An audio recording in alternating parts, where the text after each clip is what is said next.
itu kemudian beliau memberikan ide,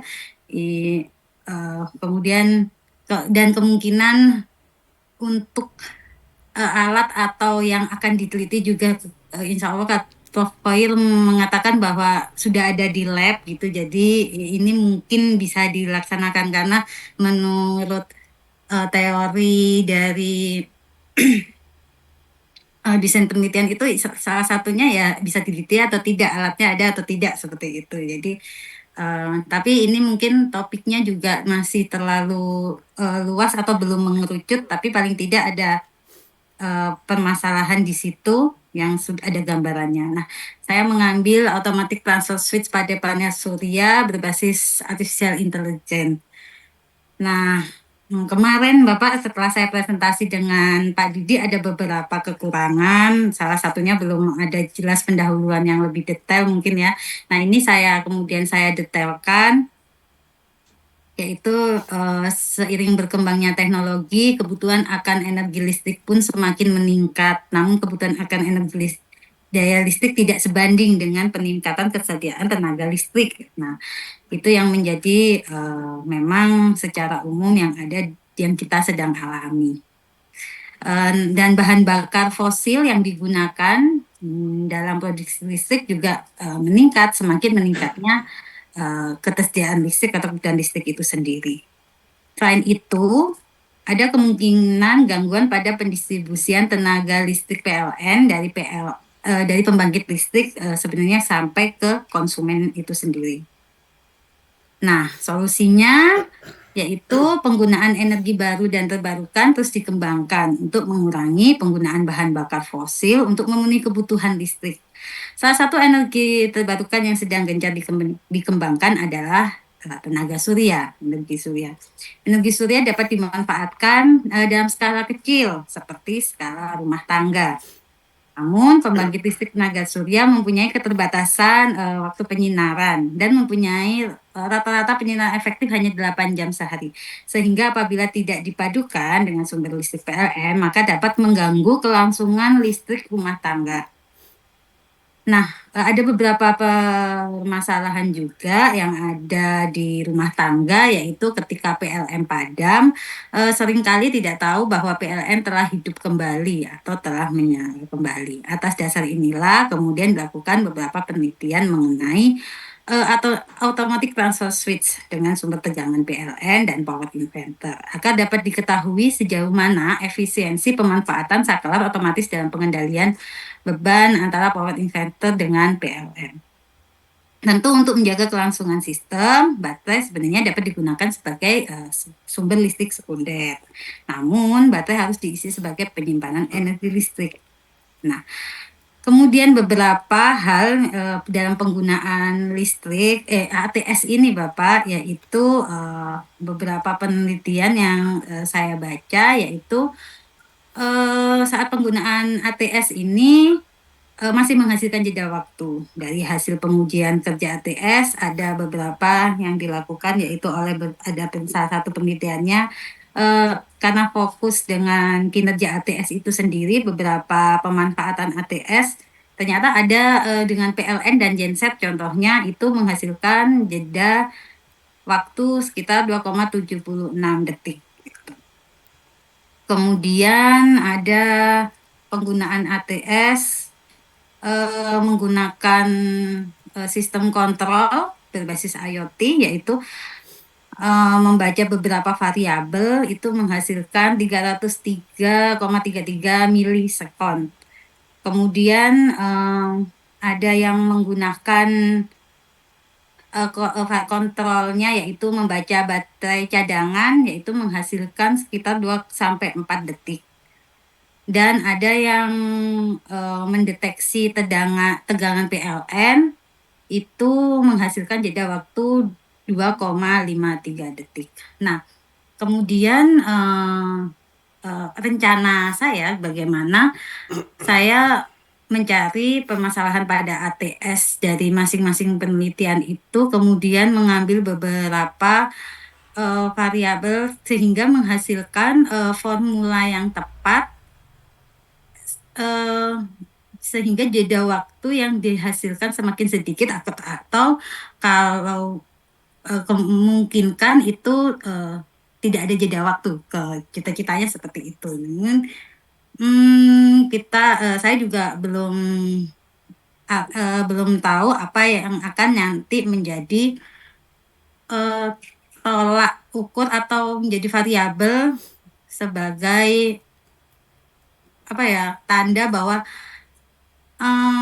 ya intinya variabelnya itu apa yang pas gitu. Dari beberapa penelitian itu masih akan saya gali lagi sehingga bisa menghasilkan automatic transfer switch yang lebih efisien lagi.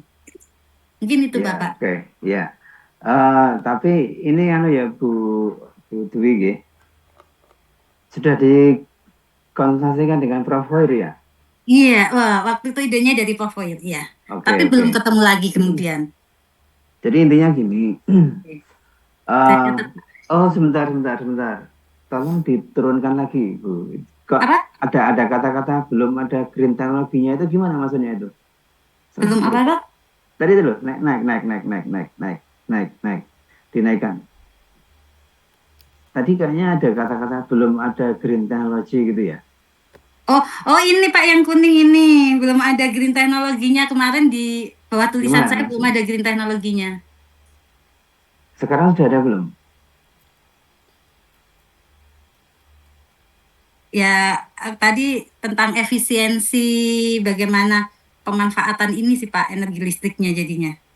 Nah, jadi karena ini mata kuliahnya green Iya, technology, tentunya saya akan fokus ke green green technology. teknologi ya Bapak. Nah, sebenarnya Bu Dwi sendiri ketika mengupas tentang solar cell, ya, solar cell untuk menggantikan PLN itu sudah green technology kan? Iya. Nah, masalahnya kan tadi belum belum ada penjelasan ya. Mungkin di Oh, belum ada penjelasan tentang sejauh mana solar cell-nya nanti bisa menggantikan power dari PLN. Nah, saya harap nanti paling tidak Bu Dwi memiliki sebuah konsep ya, meskipun kan kalau misalnya sampai ke data empirik nggak mungkin ya, karena baru di semester awal. Tapi paling tidak punya konsep bagaimana green technology itu di sini diterapkan di sini gitu loh. Saya yakin pasti ada karena itu otomatis ada greennya ketika Anda menggunakan solar cell. Cuman kan kita perlu merumuskannya secara pasti gitu ya. Misalnya Anda nanti akan menggunakan tegangan solar panelnya yang sistem 12 volt, kemudian watt peak-nya katakanlah 100 ya, 100 watt peak, 12 volt.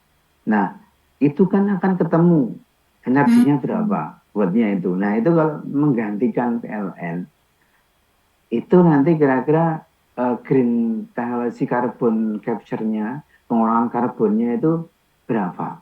Oh, ya Pak, ya. Gitu, Nah, itu sampai di kemarin situ. yang saya tidak paham, aduh, green teknologinya yang detail yang seperti apa gitu. Yang Ya, mananya sih ya, gitu.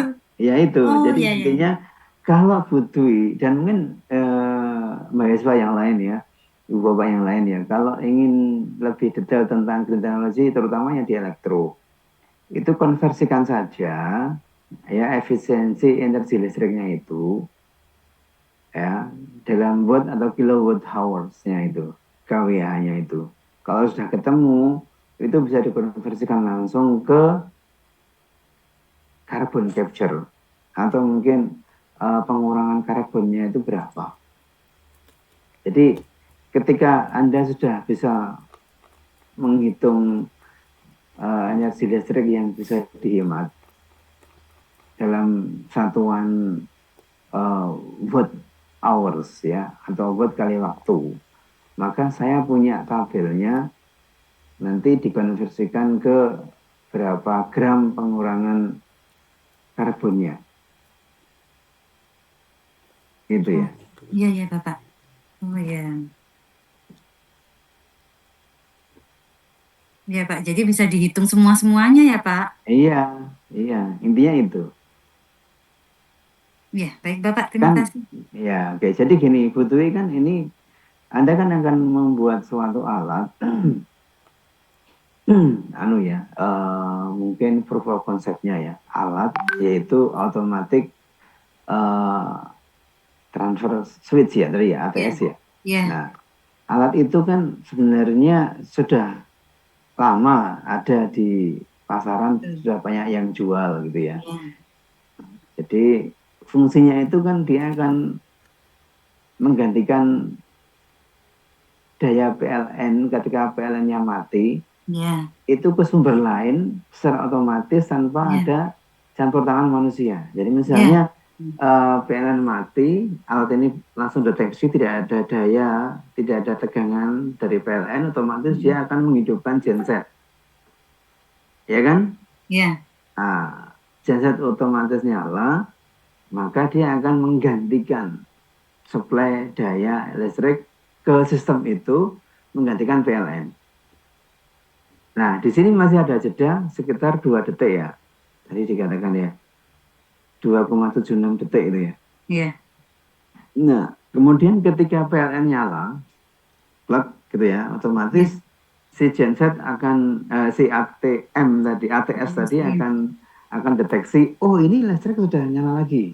Artinya PLN sudah ada daya PLN lagi. Ya, otomatis nanti akan switch ke PLN dan genset akan mati Ya, secara otomatis gitu ya Bu ya. ya. Nah, oke. Nah, ini kan sebenarnya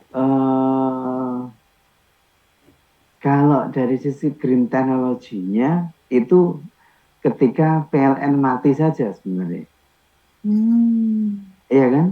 Ketika PLN tidak mati kan berarti ini tetap menggunakan energi dari PLN ya. Ya, ya, ya. Ya. Nah, mungkin nanti bisa tambahkan dengan artificial intelligence tadi bahwa ketika pada kondisi beban puncak, sorry, pada kondisi eh, matahari puncak, artinya panas ya, kondisi panas terik, Ya, kondisi optimum, itu juga bisa kita program ke sistem kita itu nanti switch ke eh, panel surya. Sehingga oh. itu benar-benar nanti bisa dioptimalkan pemanfaatan dari panel surya itu.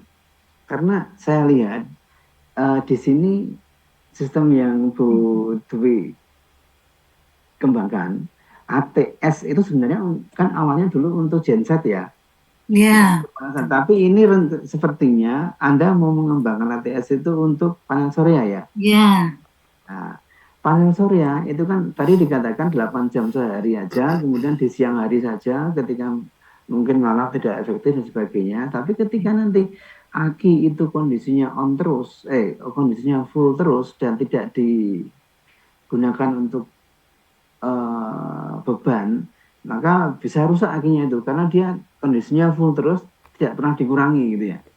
Nah ini akan lebih efektif kalau kondisi aki itu full, maka ada switch ke beban sehingga nanti bisa uh, mengurangi bill listrik, tagihan listrik PLN dan juga bisa apa ya mengoptimalkan pemanfaatan dari solar panelnya. ya, ya, baik Pak. Gitu maksud saya. Oke. Kemudian untuk apa AI-nya sendiri juga belum nampak ya. AI-nya Iya, seperti apa? Rencananya AI-nya seperti apa ini Bu? iya, belum nampak Pak. Masih mencari sumber untuk jurnal untuk semedi AI-nya itu apa gitu yang membedakan eh, AI yang seperti apa yang bisa beberapa AI yang memecahkan solusi tentang kendala di ketenaga listrikan itu seperti apa itu masih saya gali lagi Pak. Kayaknya Anda kekhususan tidak dengan saya ya. Apa? Kekhususan dengan saya enggak? Kekhususan, iya, belum Pak, kan kekhususan belum dengan Biasanya siapa kekhususan? Pak Daru. Bapak sama Pak Bapak Handaru. Pak Rustam sama Pak Daru. Pak Rustam Oh sama ya Pak sudah. Handaru. Nah, Oh ya ya, itu kan ya mengumpulkan sudah. jurnal itu Pak. Oh iya. Nanti akan saya tagih itu intinya. Iya, Jurnalnya itu karena itu eh kemarin itu saya baru mendapatkan baru mendapat pencerahan tuh dari Pak Daru waktu itu bahwa kalau S3 itu sebenarnya ketika saya menampilkan judul ini sebenarnya kan Anda S3. Jadi sebenarnya itu fokusnya ke ATS-nya. Kalau Anda cuma ke mana kemana itu hanya sebuah objek gitu Pak Daru tuh memberikan pencerahan itu. Oh begitu ya Pak. Iya, jadi ketika mencari jurnal ATS-nya dulu jangan fokus ke panel surya gitu. Beliau mengatakan seperti itu Pak. Akhirnya kemudian itu dulu dikumpulkan dulu, kemudian baru mengkerucut, baru dari situ baru saya mendapat pencerahan Pak. Kemarin saya ya. belum berani itu karena aduh bayangannya itu jurnal yang seperti apa, terus menceritakannya bagaimana, itu makanya saya belum berani ketemu dengan eh, Pak Rustam atau Prof. Koir lagi karena Pak Daru juga malu kan kalau ketemu promotor dan co-promotor tapi bekalnya belum banyak gitu. Oh ya, sebenarnya tidak apa-apa. Nanti kita diskusi saja untuk biar efektif kerjaannya. Iya. Ya, yang jelas kan ketika Anda semakin banyak memperoleh literatur ya, kemudian melakukan studi literatur itu secara tersistemik, itu kan muaranya nanti akan mendapatkan research gap-nya yang jelas. Iya, Pak. Ya kan? Terus Iya, Bapak. kemudian juga posisi dari penelitian kita itu akan semakin nampak gitu. Iya, betul Bapak. Meskipun banyak juga mahasiswa yang ketika semakin banyak mendapatkan literatur semakin bingung karena lu kok udah dikerjakan, ini sudah dikerjakan gitu ya. Tapi nggak usah galau nanti ketika menemukan seperti itu, ya kita teliti lebih, kita cermati lebih detail lagi kira-kira nanti kemungkinannya apa saja yang bisa kita kembangkan dari literatur yang sudah kita peroleh itu. Jadi biasanya ada future work-nya di bagian akhir itu. Kemudian ya ada beberapa saran-saran begitu ya dari autor yang mungkin bisa kita jadikan sebagai sumber-sumber inspirasi kita. Oh, ini kalau kita tambahkan seperti ini, kalau kita upgrade seperti ini, kita update seperti ini, itu bisa lebih baik lagi ya. Siapa tahu lebih baik lagi seperti itu. Nah, ini bisa kita lakukan riset juga gitu. Baik. Ya, oke. Mungkin yang lain ada pertanyaan, silakan.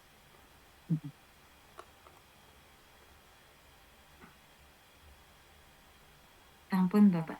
Terima kasih Pak masukannya. Oh, iya. Terima kasih teman-teman Ya. yang sudah memberikan kesempatan. Mohon maaf saya harus 2 kali maju. Ya, terima kasih Bu Dwi Hoti. Terima kasih banyak Pak Rustam. Ya.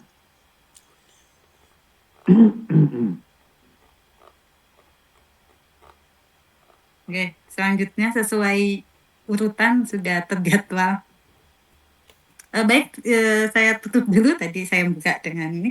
Baik, terima kasih Pak Rustam atas masukannya. Insya Allah segera saya perbaiki dan banyak lagi membaca literatur yang lebih tepat. Terima kasih rekan-rekan atas kesempatannya. Demikian dari saya tutup. Assalamualaikum warahmatullahi wabarakatuh. Waalaikumsalam warahmatullahi wabarakatuh. Ya, jadi Bapak menggarisbawahi apa yang sudah dipaparkan oleh Bu Dwiyoti tadi. Jadi karena ini terkait dengan green technology, tentunya saya fokusnya ke green technology. Dan saya sudah menyampaikan tadi bahwa dari apa yang disampaikan Bu Dwiyoti tadi, sepertinya memang belum nampak ya green technology-nya, sehingga memang ini PR besar untuk Bu Dwiyoti agar memperbaiki laporannya nanti. Jadi ketika nanti melaporkan sebagai laporan akhir mata kuliah ini, tolong ya Bu Dwiyoti ada green technology-nya ya, seperti yang saya sarankan tadi. Bapak. Siap. Ya, kemudian juga ada papernya juga ya. Nggih. Oke. Untuk papernya mungkin begini, kalau misalnya Ibu Bapak keberatan, papernya saya tidak menuntut untuk yang di Q1, Q2 ya, paling tidak Q3, Q4. Q4 itu kan itu sebenarnya paper-paper di seminar ya, untuk seminar internasional atau seminar nasional yang memang aplikatif itu boleh gitu ya, aplikatif itu boleh, tapi kalau yang Q1, Q2 itu memang novelty-nya harus jelas, dan juga data-datanya harus uh, detail, kemudian juga komprehensif ya. Nggak mungkin kalau bisa sampai ke Q1, Q2 kecuali Ibu Bapak sudah menyiapkan sebelumnya ya. Ya, untuk yang ini nanti mungkin levelnya di seminar internasional dulu, nggak apa-apa. Yang penting Ibu Bapak bisa menambah ini artikel ya, artikel ilmiah yang terkait dengan riset jenengan. Oke, gitu. Silakan yang lain. Siapa Ibu Bapak yang Saya mau presentasi? Bapak yang mau presentasi setelah Bu Otik. Siapa ini? Widya Kartika, Pak. Oke, Bu Widya Kartika. Silakan. Izin share screen-nya, Bapak. Ya.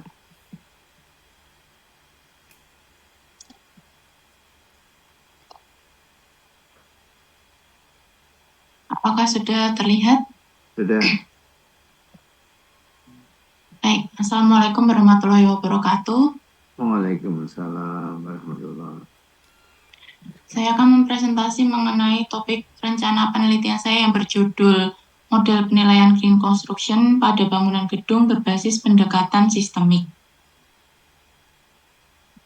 Nah, untuk penilaian green construction ini tidak hanya dari segi perencanaan saja, tapi juga ada dari segi pelaksanaan konstruksinya. Nah, mengingat pada saat pelaksanaan konstruksi banyak berbagai sampah yang ada di proyek konstruksi, tidak hanya sampah dari bahan materialnya, tetapi juga ada sampah lain-lain yang ada di pelaksanaan proyek konstruksi.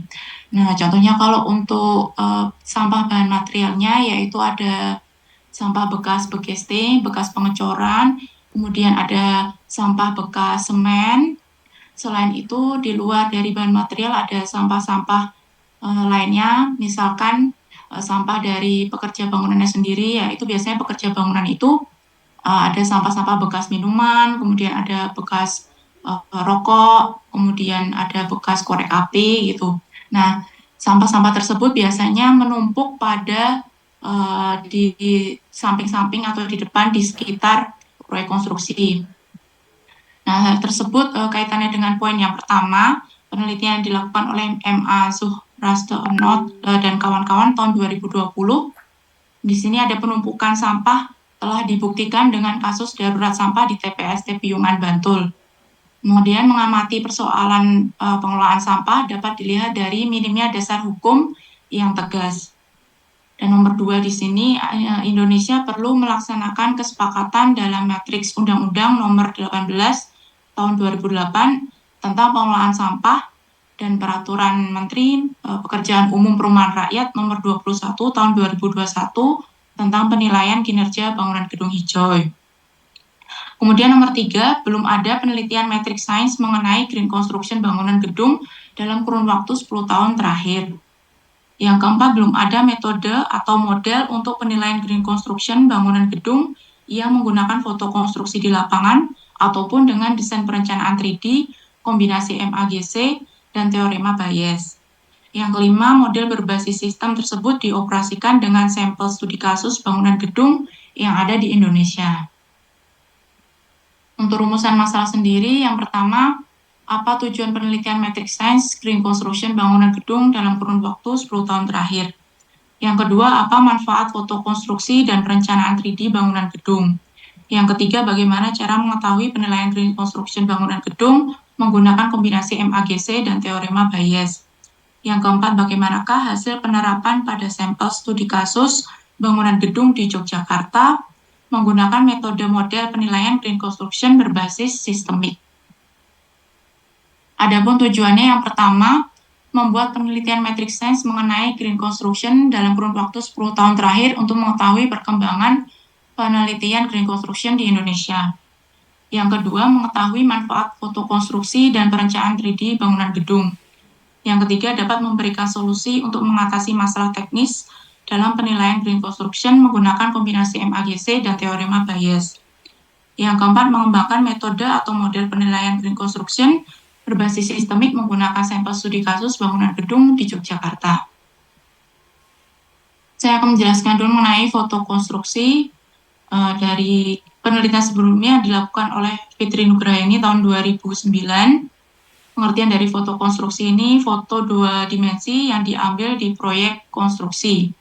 Nah, foto konstruksi ini dapat berarti sebuah foto 2 dimensi dari pelaksanaan proyek yang diambil dari jarak dekat maupun jarak jauh. Nah, di sini ada tabel pertama mengenai penelitian terdahulu tentang foto konstruksi. Penelitian di sini saya mencarinya ada baru 4 jenis penelitian terdahulu, di mana penelitiannya di tahun 2009, 2016, 2021, dan 2023. Nah, untuk hasil penelitiannya di sini di kolom nomor 4. Ini ada beberapa contoh foto konstruksi pada saat pelaksanaan di lapangan.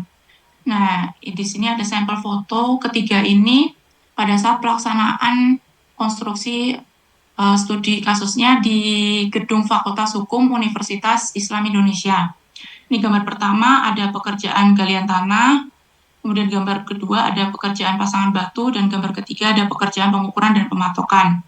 Nah, gambar-gambar ini nanti akan dikaitkan mengenai kriteria-kriteria dalam penilaian green konstruksi. Selanjutnya ada studi kasus di pabrik ekspor PT Udaka Indonesia. Di sini ada gambar 4 mengenai pekerjaan instalasi baja, dan gambar 5 ini mengenai pekerjaan finishing. Kemudian untuk perencanaan 3D-nya saya menggunakan toolsnya SketchUp. Nah, di sini ada contoh untuk program SketchUp yang dihasilkan pada saat perencanaan PT Udaka. Di sini ada gambar 6-nya layout bangunan gedung, gambar 7-nya ada struktur rangka gedungnya. Kemudian kita kaitkan mengenai Peraturan Menteri PUPR nomor 21 tahun 2021 tentang penilaian kinerja bangunan gedung hijau, menyebutkan 7 kategori yang terdiri dari yang pertama ada pengelolaan tapak, yang kedua ada efisiensi penggunaan energi, yang ketiga ada efisiensi penggunaan air, yang keempat ada kualitas udara dalam ruang, yang kelima ada penggunaan material ramah lingkungan, yang keenam ada pengelolaan sampah, yang ketujuh ada pengelolaan air limbah. Tabel 3 menjelaskan mengenai penilaian berdasarkan tahap perencanaan teknis kinerja bangunan gedung hijau untuk bangunan gedung baru, Peraturan Menteri Pekerjaan Umum dan Peraturan Rumahan Rakyat nomor 21 tahun 2021, pasalnya pasal 21. Di kolom pertama ada kategorinya, ada 7 kategori, yang pertama pengelolaan tapak sampai ke pengelolaan air limbah. Kemudian di kolom kedua ada uraiannya masing-masing dari jenis-jenis kategorinya. Tabel keempat, penelitian terdahulu yang berkaitan dengan pengelolaan tapak, kategori yang pertama ya. Jadi di sini baru menemukan untuk 2 jurnalnya, di mana jurnal tersebut tahun 2013 dan tahun 2017. Kemudian tabel kelima ini mengenai efisiensi penggunaan energi. Ada 3 jenis penelitian di tahun yang sama ya, tahun 2023. Selanjutnya ada kualitas udara dalam ruang. Di sini saya baru menemukan hanya 1 saja, yaitu di tahun 2021. Selanjutnya ada penggunaan material ramah lingkungan, ada tahun 2015, 2016, 2019, 2021, 2022. Kemudian untuk pengelolaan sampahnya tahun 2019, 2020, 2022-nya ada 2. Nah, selanjutnya mengenai model assessment green construction-nya, green construction akan dinilai berdasarkan suatu model penilaian. Salah satunya adalah model assessment green construction MAGC dikembangkan oleh Greenship by Green Building Council Indonesia. Itu kita sebut sebagai GBCI, yaitu Lembaga Penilaian Green Building di Indonesia. Ini lembaganya adalah lembaga swasta. Nah, di sini untuk model penilaian MAGC ada variabel green construction-nya dan ada nilai indikatornya. Untuk tabel di kanan ini ada variabel green construction-nya, ada kesehatan dan keselamatan kerja, kemudian ada kualitas udara dan kenyamanan, ada manajemen lingkungan bangunan, ada sumber daya dan siklus material, kemudian ada konservasi air dan konservasi energi. Dan yang hijau-hijau ini, tabel hijau ini adalah nilai indikatornya. Kita kaitkan mengenai teorema bias yang pertama kali dilakukan oleh Gravater dan Wellnow tahun 93.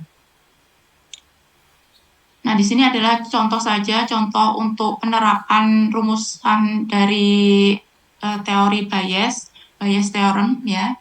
Ini ada probabilitas bersyarat, di mana ada evidence dan hipotesis. Nah, di sini adalah contoh aspek untuk penerapan dari kecelakaan kerja di gambar 8. Nanti akan kita cari untuk nilai apakah di proyek tersebut keselamatan kerjanya apakah aman atau tidak aman. Tapi mengingat dari gambar ini tentu saja ya proyek tersebut belum aman ya. Karena bisa saja ekskavator terguling ini karena misalkan kurang ratanya bidang atau jalannya gitu ya, ataupun human error pada pengoperasiannya dari ekskavator. Jadi kurang ahlinya dari supir ekskavatornya. Terima kasih Bapak. Sekian presentasi dari saya. Apabila masih ada banyak kekurangannya, mohon dimaafkan. Assalamualaikum warahmatullahi wabarakatuh. Ya, waalaikumsalam warahmatullahi wabarakatuh. Terima kasih Bu Widya Kartika ya. Iya Bagus, Bapak. bagus sekali presentasinya, sudah kelihatan green technology-nya dan juga sudah menampilkan beberapa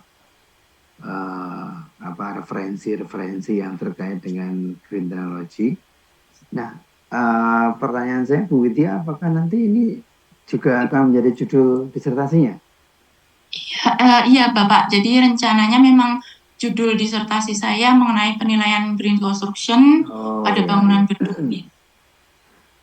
Ya kalau gitu ya sudah pas ya, Iya, sudah sesuai antara mata kuliahnya dan juga dengan judul dari disertasinya. iya Bapak. Ya saya kira sudah bagus. Mungkin yang lain ada yang ingin didiskusikan ya seperti ini ya. Kalau dari saya sudah bagus dan nanti tagihan berikutnya kan hanya di ini Bu Widya Kartika ya, artikelnya ya Bu Widya ya. Iya baik Bapak. Sudah mulai membuat artikelnya? Artikelnya masih dalam proses Pak, ya. Masih diskusi juga dengan calon promotornya. Oh gitu ya. Iya. Karena kalau misalnya judulnya itu memang sudah ke arah green construction seperti itu. Nah, kalau nanti Bu Widya sudah bisa mendapatkan satu buah artikel yang mungkin terkait dari hasil SLR-nya, itu bisa digunakan sebagai salah satu ini ya syarat kelulusan juga, karena itu memang sudah linear dengan judul disertasinya. Baik Pak. Yeah. Saya Silakan. izin stop share screen ya Pak. Ya. Terima kasih. Mungkin untuk selanjutnya, kemarin urutannya ada Pak Medila, Pak. Oh iya, Pak Medila, silakan.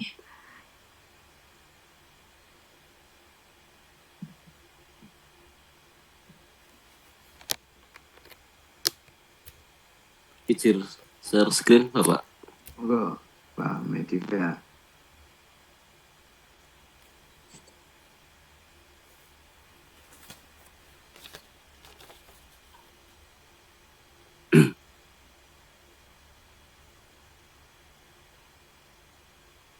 Baik. Bismillahirrahmanirrahim. Assalamualaikum warahmatullahi wabarakatuh.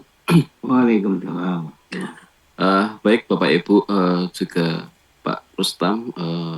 Hari ini saya mencoba untuk mempresentasikan tentang optimasi insulin injektor dari pembacaan glukosa darah dan estimasi ketebalan kulit menggunakan algoritma cerdas. Tugas mata kuliah Green Technology. Di latar belakangnya adalah infus insulin lebih sering disebut sebagai terapi pompa insulin, memiliki kemajuan penting dalam teknologi diabetes dalam 50 tahun terakhir. Jadi untuk pengetahuan Bapak Ibu, sebelumnya insulin itu diinjeksi menggunakan suntik konvensional gitu. Kemudian dengan berkembangnya zaman muncul sebuah teknologi baru yaitu pompa insulin komersial yang dikenalkan pada tahun 1970. Kemudian berikutnya sebuah komplikasi di awal 1990 menunjukkan pentingnya terapi insulin intensif untuk mempertahankan glikemik dan mengontrol serta mencegah komplikasi diabetes. Integrasi pompa insulin dengan sistem glukosa telah meningkatkan kinerja pompa insulin dengan pompa insulin yang lebih cerdas. Jadi sebenarnya di pasaran itu sudah ada pompa insulin yang terintegrasi dengan CGM. Cuma belum diketahui kinerja dari komunikasi nirkabel antara wearable device, kalau saya lihat jam tangan gitu ya, dengan pompa insulin yang ditenteng di samping, biasanya dicentelkan di ikat pinggang pasien itu belum kelihatan. Kemudian saya juga belum menemukan algoritma yang cerdas untuk istilahnya nanti mengestimasi ketebalan kulit dan juga untuk mengestimasi dosis insulin yang tepat. Kalau CGM tadi apa, Pak? Dalam CGM tadi apa itu? CGM. CGM continuous glucose monitoring, Bapak. Continuous glucose monitoring ya. Kemudian ini posisi penelitian dari 17 publikasi yang sempat saya download, Bapak. Jadi ada masih kecil di insulin pump teknologinya di hijau di sini ya Bapak. Kemudian di injektor nih cukup banyak yang istilahnya meneliti. Kemudian ada prediction, ini juga masih mungkin dilakukan, sehingga mungkin saya akan konsentrasi di insulin pump yang terintegrasi dengan AI dan mungkin teknologi untuk deteksi skinnya, Bapak. Kalau yang insulin pump itu ada berapa yang meneliti? Kalau dari jurnal-jurnal yang sudah saya cari itu ada sekitar 40-an. Kemudian yang skin estimator itu kemarin saya lihat baru ada 16 sampai 25, Pak Rustam. Jadi kok saya agak pesimis gitu saya agak optimis dengan ini, tapi nanti saya akan mencoba menggali yang lebih dalam, kira-kira masih mungkin dilakukan di injeksi pumpnya dengan estimasi dari ketebalan kulitnya, Bapak. Tapi itu lingkaran hijaunya masih kecil ya. Yang besar kan berarti yang injection itu. Laras, Bapak, yang injection. Yang injection berarti berapa itu, Pak, kalau besarnya segitu? Ini untuk berapanya sepertinya tidak terdeteksi, Pak Rustam. Mungkin nanti akan saya hitung manual mawon. Iya. Karena kan kalau kita lihat proporsinya, ya, proporsi diameter lingkarannya itu kan yang insulin pump sepertinya kecil ya dibandingkan injection dan prediction. Jadi di situ ada type, injection, prediction, dan semuanya memiliki diameter yang lebih panjang dibandingkan dengan yang insulin pump. Gitu. Betul, Pak. Jadi mungkin saya juga belum tahu ini untuk algoritma AI-nya sendiri yang sudah diangkat itu yang seperti apa. Tapi kalau 16 itu ya termasuk banyak ya. Insulin pump itu kan ini 16 ya. J 16. Dan ini kalau saya sempitkan lagi, ini kan masih melibatkan yang injeksi, Pak Rustam. Jadi yang non-invasif itu lebih sedikit lagi, sepertinya. Tapi nggak muncul di sini. Yang non-invasif memang belum saya munculkan di sini, Bapak. Jadi ini saya global semua, Bapak. Jadi yang invasif maupun non-invasif saya track, kemudian saya coba untuk istilahnya mengelompokkan dengan perangkat lunak ini. Oke. J. Ya, lanjut. J. Oke, ini rumusan masalahnya, Bapak. Jadi integrasi continuous monitoring glucose dengan pompa insulin secara nirkabel. Ini mungkin nanti akan ada efeknya di teknologi hijaunya. Kemudian estimasi dosis insulin dengan logika cerdas pada pompa insulin dengan metode pemberian insulin yang dipakai berdasarkan pada estimasi ketebalan kulit. Nah, ini jadi ketebalan kulit itu berpengaruh pada daya ultrasonik untuk istilahnya membuka pori-pori kulitnya, Bapak. Kemudian konsep dasarnya adalah CGM atau Continuous Glucose Monitoring dibuat wearable dengan terintegrasi menggunakan komunikasi nirkabel. Ini nanti akan punya banyak pilihan device-nya. Jadi ada yang pakai WiFi, kalau kita ke IoT sih bisa pakai ESP32 atau apapun itu. Kemudian ada BLE atau Bluetooth Low Energy. Dan di pasaran sepertinya sudah banyak modul-modul ini, Bapak. Kemudian yang kedua ada nilai glukosa akan menjadi dasar dosis insulin yang diinjeksi. Yang ketiga ada pompa insulin yang akan memprediksi dosis dengan artificial intelligence. Yang keempat, estimasi ketebalan kulit menentukan daya ultrasonik sebagai sarana injeksi insulin. Jadi AI ini nanti dia akan punya dua input. Yang pertama adalah CGM atau kadar gula darah yang didapat dari CGM, dan yang kedua adalah estimasi ketebalan kulit untuk menentukan daya ultrasoniknya. Jadi luaran dari AI sendiri nanti juga akan ada dua, Pak. Yang pertama adalah dosis, kemudian yang kedua adalah daya ultrasonik untuk membuka pori-pori kulit sebagai media untuk resapan insulinnya. Kalau yang keempat itu sudah ada yang meneliti ya? Alatnya sudah ada, di pasaran sudah ada? Kalau di pasaran saya belum melihat, Bapak, tapi kalau di beberapa jurnal itu sudah memperlihatkan bagaimana ultrasonik itu bisa mendeteksi ketebalan kulitnya dalam milimeter, Bapak. 0, sekian mungkin. Oh, ini kok ya. Nah, ini hanya mengestimasi ketebalan kulit saja ya, bukan untuk memasukkan objeknya ke dalam tubuh ya. Belum, Bapak, belum. Kalau injeksinya memang ya harus manual pakai suntikan ya. Laras. Kemudian konsep yang paling baru sebenarnya dengan floating needle, Bapak. Jarum yang mengambang itu, tapi masih menggunakan jarum, Bapak. Tapi tetap disuntikkan juga ya? Tetap masuk ke kulit.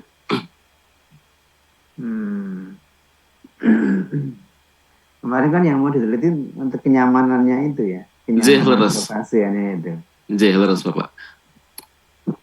Salah satunya yang AI-nya ini juga nanti. Oh, kalau misalnya nanti ketebalan kulitnya itu tebal, berarti memerlukan jarum yang mungkin agak panjang sedikit gitu ya? Jadi kalau ketebalan kulitnya itu tipis, maka kalau saya baca di googling itu pengaruhnya ada di daya ultrasoniknya, Pak, dan juga frekuensinya. Jadi frekuensi sekian dengan daya sekian itu bisa membuka pori-pori kulit dengan ketebalan sekian milimeter. Seperti itu. Maksudnya membuka pori-pori kulit itu untuk apa kok dibuka? Untuk jadi insulin itu nanti akan masuk ke tubuh dengan model difusi, Bapak, serapan gitu. Berarti tidak pakai suntikan lagi kalau itu? Tidak pakai, Bapak. Ya, jadi karena mungkin semangatnya adalah bagaimana penderita itu merasa nyaman dengan pompa insulin yang dia pakai itu, Bapak. Invasif berarti ya? Invasif. Oke. Nah ini yang mau diteliti nanti yang mana? Yang pakai ultrasonik itu? Ada dua sebenarnya, Bapak. Jadi prediksi dosis dan prediksi ketebalan kulit Kemudian AI-nya itu nanti menentukan dosis dan daya ultrasonik yang akan digunakan untuk membuka pori-pori kulitnya, Bapak. Oke. Ya, silakan lanjut. Oke. Jadi green teknologinya, Bapak, jadi menentukan jenis komunikasi pada integrasi continuous monitoring glukos dengan pompa insulin secara rekabel. Ini nanti kalau ternyata di pasaran sudah banyak, mungkin bisa saya coret, Bapak. Sebenarnya apa namanya? Tantangannya adalah bagaimana komunikasi nirkabel itu menggunakan daya yang rendah, tapi dengan transfer data yang cukup bagus gitu, Bapak. Jadi beberapa kali saya mencoba itu teknologi GSM itu cukup bagus, tapi untuk membaca datanya sendiri kita membutuhkan istilahnya pemrograman yang cukup sulit gitu, ya. Kemudian untuk WiFi di satu sisi dia bagus, tapi di sisi lain dia membutuhkan arus yang cukup besar. Jadi contohnya ESP8266 tuh saya pernah mencoba yang paling lama tuh butuh arus sekitar 3 ampere, Pak. Kemudian yang baru ini sepertinya kurang dari 1 ampere. Jadi perkembangan teknologi juga akan berpengaruh di sini. Yang ESP32 itu berapa ampere? Kalau yang ESP32 saya belum pernah mencoba, Pak. Jadi saya baru mencoba yang ESP8266 dan ESP826 itu GSM. maksudnya yang Note MCU atau yang versi 01? Versi 01, Pak. Jadi pertama kali berarti, itu. Oke, berarti Pak Medila harus beli programmernya aja, uploadernya itu ya? J. Terus beli itu. Tapi di rumah insya Allah sudah ada, Pak, cukup banyak. Apa? Perangkat-perangkat ESP, kemudian GSM yang 4G yang sudah terintegrasi dengan apa namanya GPS-nya itu. Ini di rumah ada beberapa unit bisa. Biasanya saya coba untuk main-main di situ, Pak. Oke. Kemudian yang kedua, penggunaan gelombang ultrasonik untuk deteksi ketebalan kulit akan memberikan daya yang tepat pada saat pemberian insulin ke pasien. Ini semangatnya adalah pada saat insulin injektor atau insulin pump itu dipakai oleh penderita itu tidak seringkali ngecas gitu, ya. Jadi dengan adanya deteksi ketebalan kulit itu, maka apa namanya si insulin pump itu akan dengan sendirinya menyesuaikan daya ultrasonik, daya gelombang ultrasonik pada pasien yang berbeda-beda. Jadi tidak by default, Pak Rustam. Kalau by default saya yakin kalau misalkan kulitnya tipis itu takutnya malah apa namanya pembukaan pori-porinya akan sangat besar. Kemudian yang ketiga, penggunaan pompa insulin yang terintegrasi dengan AI akan mengurangi limbah plastik pada model terapi insulin model injeksi. Jadi ya kita tahu bahwa sampah plastik itu adalah salah satu sampah yang sangat sulit untuk didaur ulang, diuraikan ya, Bapak. Jadi dengan adanya dosis insulin yang lebih tepat dan penggunaan pompanya sendiri itu akan mengurangi banyaknya suntikan insulin yang diberikan ke penderita. Jadi kita bayangkan saya membuang suntikan bekas itu ada jarum, kemudian ada plastik dan sebagainya. Sehingga di sini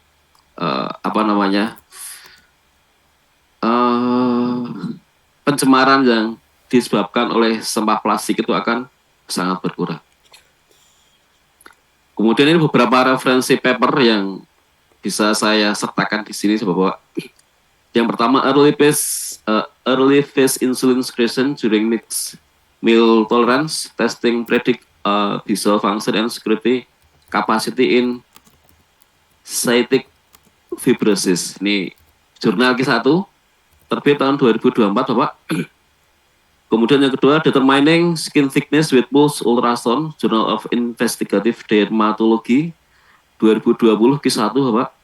Kemudian yang terakhir, PET Spam, Are They All the Same, Journal of Diabetes Science and Technology, ini tahun 2019 juga Q1.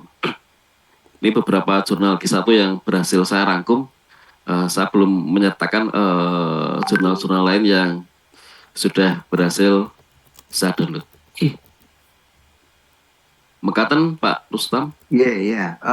Pak Medra coba kembali ke yang tiga item yang tadi. Slide 3 item green teknologi tadi. Menikah lagi. Nah ini. Kalau yang nomor 3 jelas, itu sudah ya. Yang saya ingin tanyakan yang nomor 1 dan nomor 2 itu kira-kira greennya di mana, Pak? Menentukan jenis komunikasi ini kan sebenarnya banyak sekali device yang bisa dipakai, Pak. Tadi sudah saya aturkan bahwa ada ESP, kemudian ada Bluetooth, ada BLE juga. Jadi ini kalau saya melihat device yang ada sekarang, dia menggunakan Bluetooth, Bapak. Jadi modelnya adalah, kalau saya berpikir saat jadi di wearable device-nya itu dia juga akan mendeteksi saat glukosa itu tinggi atau dengan menggunakan pewaktuan itu data akan dikirim melalui komunikasi nirkabelnya. Jadi bayangannya komunikasi nirkabel ini tidak akan selalu aktif, Bapak. Jadi ada proses standby-nya. Jadi sebenarnya arahnya juga penghematan daya baterai di wearable device ya, Pak. Nah, itu kuncinya, Pak. Jadi keywordnya sebenarnya di situ. Penghematan penggunaan baterai ya. Oke, siap. Saya tulis dulu. Iya, karena beberapa jenis komunikasi itu kan menentukan juga mikrokontrolernya ya. Kalau misalnya kita langsung ke teknisnya ya. Tadi sudah dijelaskan misalnya komunikasi serial asinkron menggunakan Arduino dan juga asinkron menggunakan ESP32.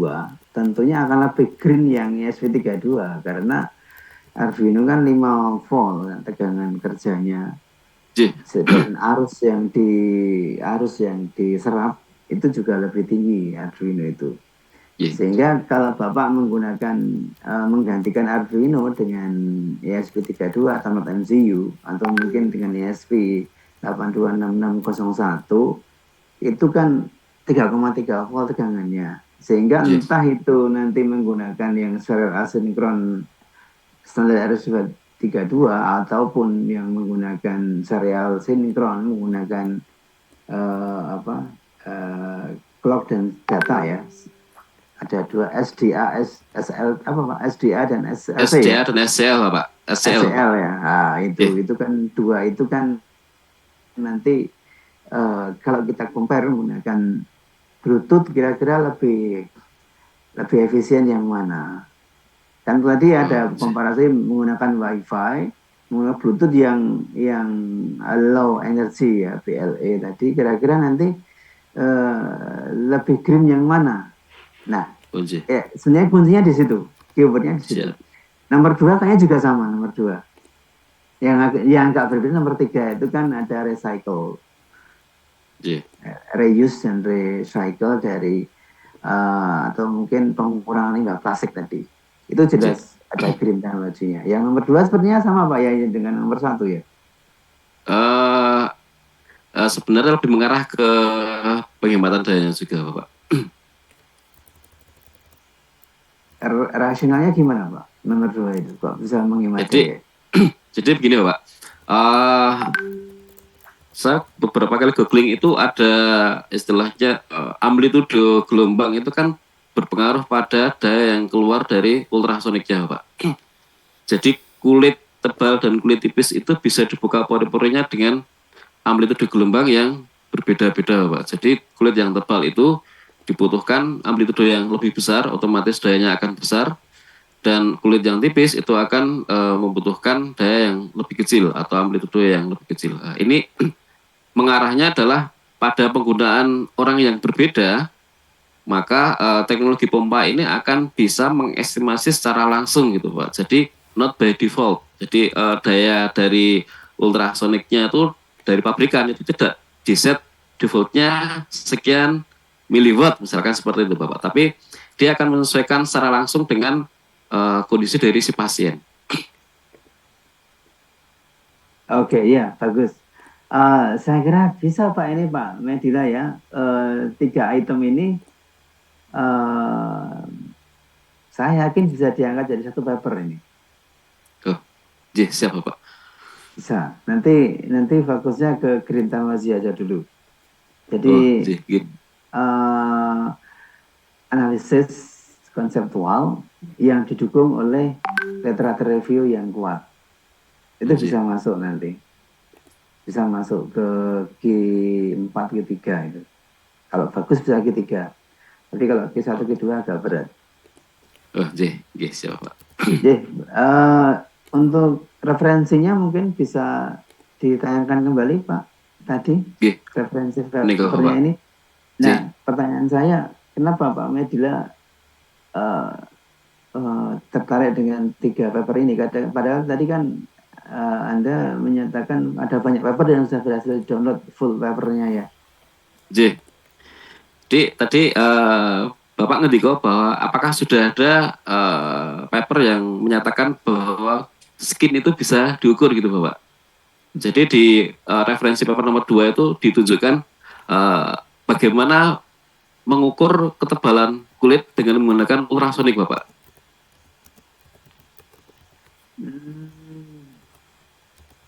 Jadi how to-nya. Leres. Kemudian yang nomor 3 setelah ini. itu nggak ada lagi Pak. Setelah tahun 2020 nggak ada lagi yang meneliti tentang itu. Saya belum with pulse ultrasound itu.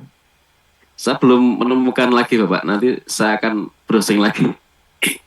Ini kayaknya malah di kesehatan ya berarti ya?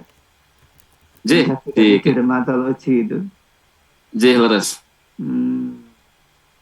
Ini mungkin jadi di Scopus itu ada jurnal Biomedical Engineering Bapak. Saya akan mencoba targetnya ke arah sana Pak.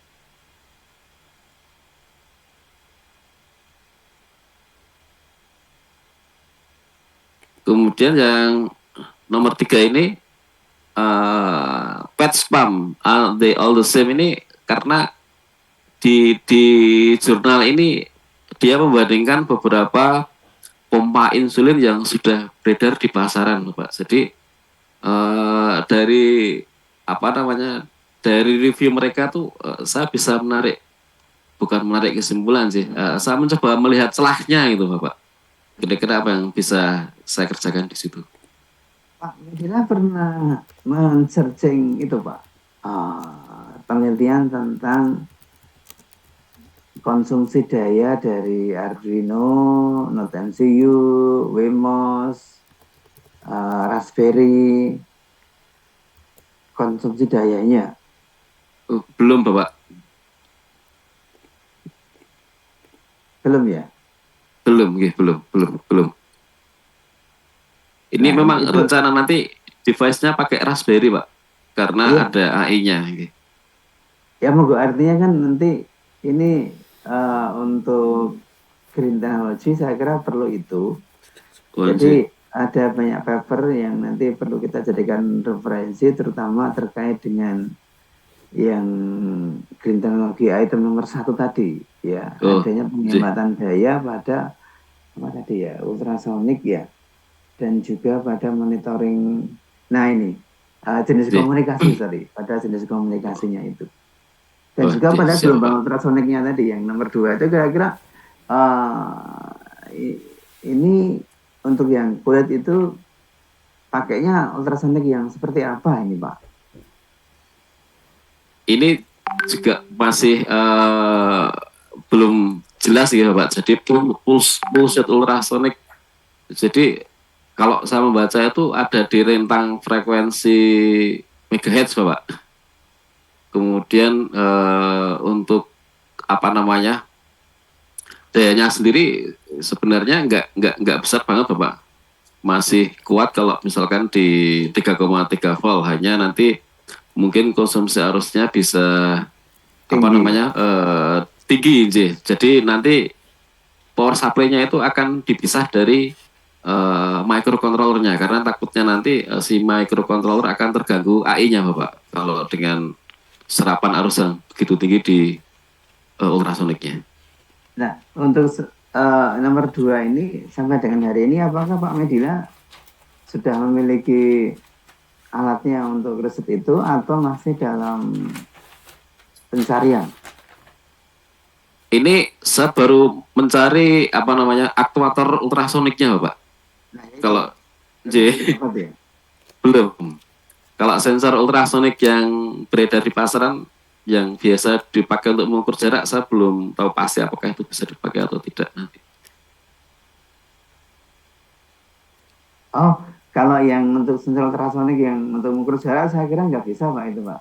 Feeling saya ya, analisa saya nggak bisa karena itu kan sudah fix dan dia memang digetarkan untuk dan itu khusus untuk mendeteksi jarak saja pakai echo itu kan. J. Trigger dan echo itu ya. Ya.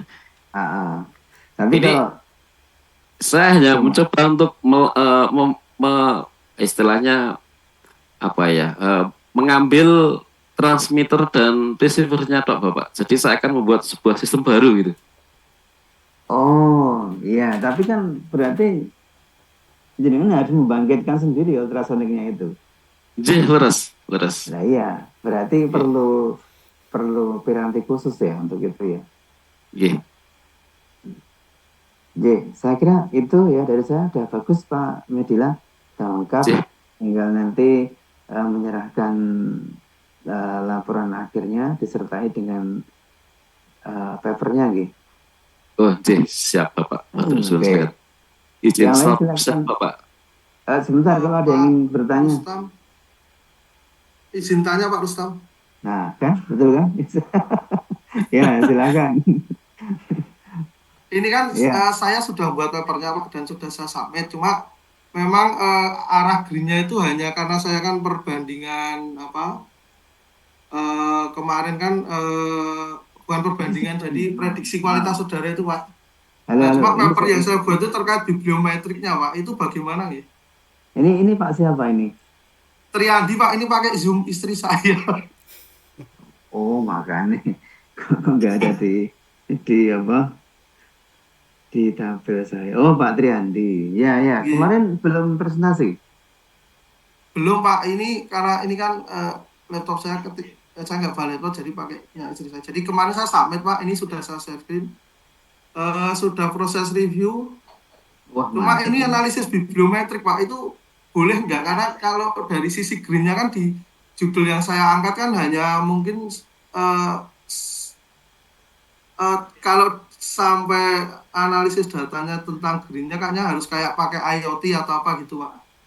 Sebentar Pak Triandi. Gitu. Jadi gini, Pak Triandi kemarin kayaknya pernah presentasi sekali ke saya Pak ya? Di kekhususan ya Pak? Oh, khususan. Tapi kan yang green lagi belum? Belum. Oke.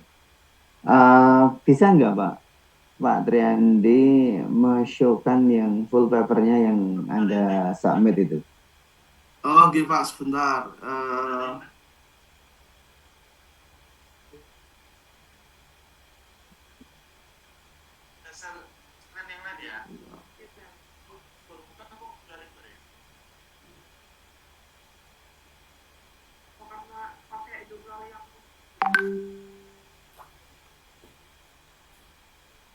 Sebentar, baru proses.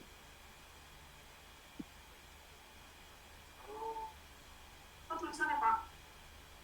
Ini yang berarti siapa ya? Share screen.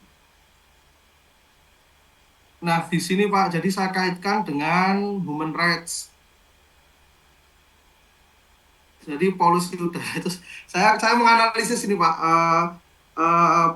polusi udara dengan kaitannya dengan human rights itu saya cari database-nya di Scopus gitu. Kemudian saya analisis pakai bibliometrik itu Pak.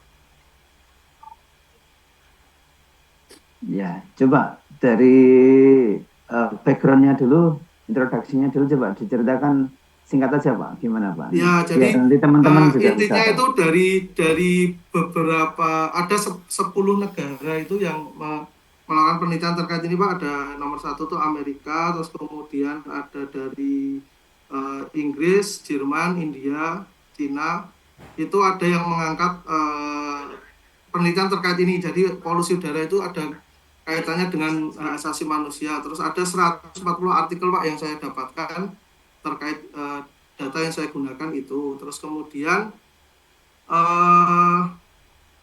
dari metode yang saya gunakan itu menggunakan bibliometrik yang pakai RStudio itu. Terus di sini flowchart yang saya buat Pak. Kemudian dari data itu saya bisa ini ada beberapa negara yang penelitiannya itu membahas terkait dengan human rights sama intinya ada kaitannya dengan green teknologi juga Pak.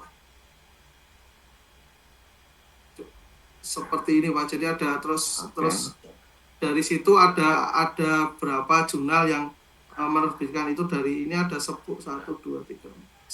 artikel 10 jurnal yang dalam yang saya ambil itu ada di environmental health itu ada 6 artikel, Analysis of Global itu ada 4. Ini sampelnya hanya 10. Kemudian ini top citasinya. Jadi Hansen itu mendapatkan dari papernya itu 471 citasi. Kemudian yang kedua diikuti oleh Levy, kemudian ada Hansen dan lainnya. Kemudian ini terkait dengan word cloud-nya itu seperti Pak, ada air pollution dan human rights-nya. Ada climate change juga. Terus kemudian yang terkait dengan ini ada human rights, climate change, air pollution juga terkait dengan human rights. Ini peta clusteringnya seperti ini, thematic map-nya Pak. Kurang lebih seperti itu Pak. Dari sini saya lampirkan nama Bapak dan Prof. Didi juga Pak. Jadi mohon maaf karena ini tugas kuliah. Untuk yang result-nya tadi apa? Result riset Anda tadi apa? Saya prediksi kualitas udara. Deep learning Pak, deep learning arsitektur. Kan nggak ada di situ deep learning arsitektur. Enggak, maksud saya hasilnya ini loh, hasil dari paper Anda ini kan ada bagian lain ini result. Iya ini. Ya. Anda membahas apa itu? Di resultnya membahas apa? Saya membahas negara Pak, beberapa negara yang teratas. Terus rata-rata mereka memang menganggap polusi udara itu ada kaitannya dengan asasi manusia Pak. Terus ini adalah negara, ya ini negara-negara yang afiliasi dari penelitian yang sudah terbit itu. Ini ada pakai apa nih yang gambar 2 itu buatnya? Ini pakai biblio sini Pak, yang pakai RStudio itu Pak. RStudio ya? Ya di sini juga saya jelaskan Pak. Karena ini kalau nggak disitasi dituntut sama yang buat aplikasi Pak. Karena teman saya pernah terbit, tidak mensitasi ini, disuruh akhirnya ngontak editornya dulu itu untungnya mau menambahkan. Jadi ini pengalaman dari teman saya citasi toolsnya ini. Oke, Anda sendiri besertanya topiknya tentang apa kemarin? Deep learning arsitektur untuk prediksi kualitas udara Pak. Cuma di green-nya itu kan cuma hanya hasilnya itu untuk bisa dijadikan saran untuk meningkatkan untuk antisipasi ya, saran lebih green lagi gitu Pak. Jadi bukan kalau pakai IoT itu kan bisa jelas menguranginya Pak. Misal dipantau terus nanti kayak misal pengurangan listrik dikurangi itu juga kan sudah emisi karbonnya juga berkurang gitu kalau pakai IoT. Cuma kan saya nggak sampai ke IoT-nya. Makanya saya membuat papernya bibliometrik ini Pak. Kalau boleh tapi kalau tidak ya nanti coba menulis. Boleh. Jadi ini kan masih terkait dengan riset Pak Triandi kan? Iya Pak. Deep learning deep learning arsitektur untuk kualitas udara ya. Iya Pak. Ya, jadi kan ini untuk mengawali bahwa air pollution atau polusi udara itu kesimpulannya, coba di conclusionnya, saya mau lihat conclusionnya. Konklusinya Ada kata-kata human right nggak tadi? Lebih The ke ini Pak, thematic map lebih zone spesifik belum subject saya ini particular air pollution. Itu ada air pollution and human ini Pak. rights. Iya. And the discussion about the environmental deteriorations and its effect on human well-being. This topic are central to research and policy. Oh iya. Oke, ini sudah disubmit ya? Sampun Pak, sudah proses review. Ya oke, nanti kita tunggu ya aja. nggak tahu diterima atau tidak Pak, tapi sudah selesai. Tidak apa-apa. Q berapa tadi? Ini jurnal dari jurnal hukumnya UMM Malang. Q-nya belum keluar Pak. Sebenarnya Juni ini keluar karena baru terindeks tahun kemarin. Berarti jurnal nasional ya? Jurnal terindeks Scopus Pak, tapi Q-nya belum keluar karena baru terindeks tahun lalu. Oh gitu. Kalau yang Ya. Sintanya di Sinta berapa? Sintanya Sinta 1 Pak, karena sudah Scopus. Oke.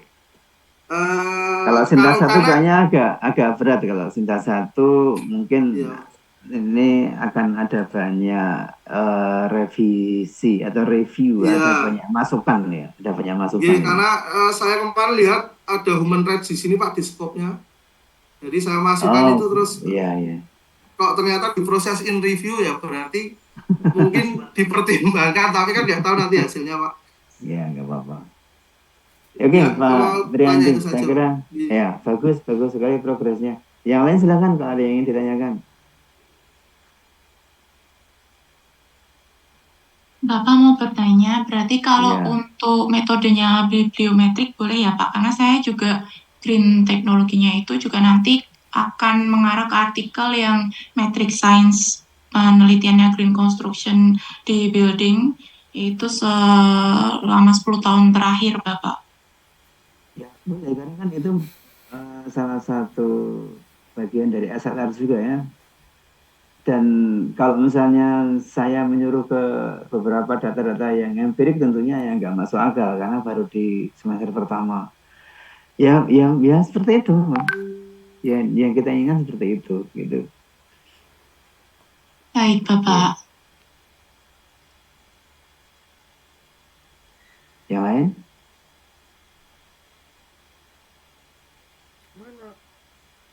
Baik, untuk Ibu Bapak yang baru masuk beberapa minggu ini ya, yang dari mana ya? Rio ya? Ada yang dari Rio?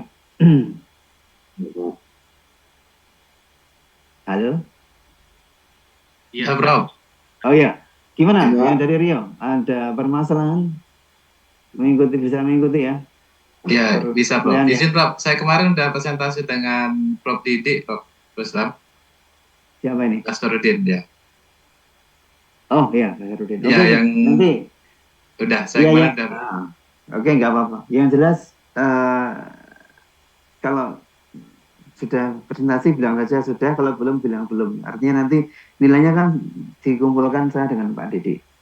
Tapi kalau di tempat saya bilang sudah, tempat Pak Didik bilang sudah, nanti salah sendiri kalau nggak ada nilainya. Karena berarti di tempat saya belum, tempat Pak Didik juga belum, tapi bilangnya sudah gitu loh maksud saya. Ya, nggak apa-apa. Salah satu saja presentasi. Ya, yang lain? Kalau nggak ada, kita akhiri ya perkuliahan kita di pagi siang hari ini. Dan selamat menempuh ibadah puasa ya. Menjalankan ibadah puasa di sepertiga terakhir. Semoga kita mendapatkan Lailatul Qadar ya, nanti malam mungkin malam ganjil, malamnya ganjil terus ini karena ada yang mulainya di hari Senin, ada yang mulainya di hari Selasa, jadi tiap malam ganjil, bisa berlomba-lomba tiap malam untuk ketika di masjid. Baik, terima kasih Pak. Belum Pak, persensi ya. Astagfirullah, terima kasih. Lupa saya presensi ya.